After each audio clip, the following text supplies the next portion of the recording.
नमस्कार, मैं डॉक्टर हेम श्रीवास्तव आपका स्वागत करती हूँ।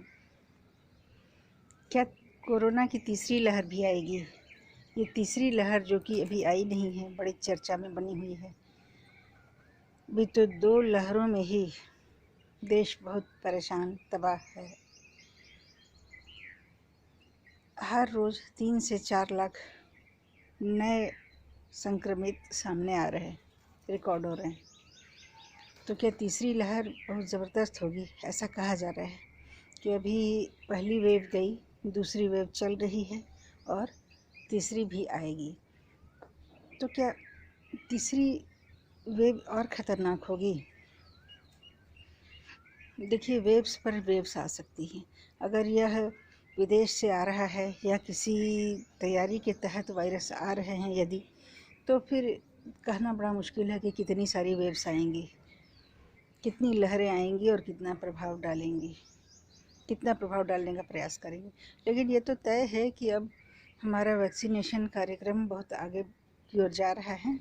अब तो 18+ के लिए भी वैक्सीनेशन की बात है, जो कि बहुत जल्दी ही शुरू होने वाला है। और अभी तक कोवैक्सीन और कोविशील्ड हम समझ रहे थे, परंतु अब एक तीसरी वैक्सीन जो कि रशिया से संबंधित है, स्पुतनिक, अब स्पुतनिक भी ऐड हो रही है। तो इससे ये लगता है कि वैक्सीनेशन कार्यक्रम बहुत तेज़ी से बढ़ने वाला है। इसीलिए तीसरी वैक्सीन भी चर्चा में है। और इससे ये भी स्पष्ट होता है कि भारत किसी दबाव के आगे नहीं झुका, ना ही झुकेगा। ऐसी बात सामने आ रही थी कि अमेरिका की ओर से दबाव पड़ रहा था वैक्सीनेशन और मेडिसिन की खरीद के लिए, कि भारत वहाँ से लेकर के, उस देश से लेकर के अपनी ज़रूरतें पूरी कर ले। दूसरी ओर चीन का भी दबाव सामने आ रहा था, जबकि ये वायरस भी चीनी वायरस कहा जा रहा है। और चीन में बड़े अजीबोगरीब तरीके से कोविड कंट्रोल भी हो गया। तो इससे ये भी स्पष्ट होता है कि कोविड कंट्रोल की मशीनरी बहुत पहले से उसके पास है।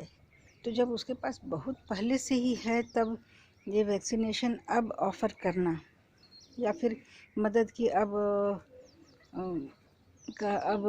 बात कहना थोड़ा अजीब है।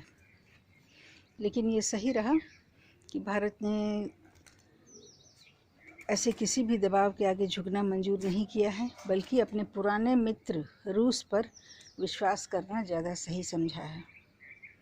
और ये वैक्सीन डिप्लोमेसी बहुत कारगर ही कही जाएगी, बहुत सफल कही जाएगी, क्योंकि हमारी वैक्सीन की ज़रूरतें भी पूरी होंगी और दबाव डालने वाले देशों के आगे झुकने की भी कवायद नहीं करनी पड़ी।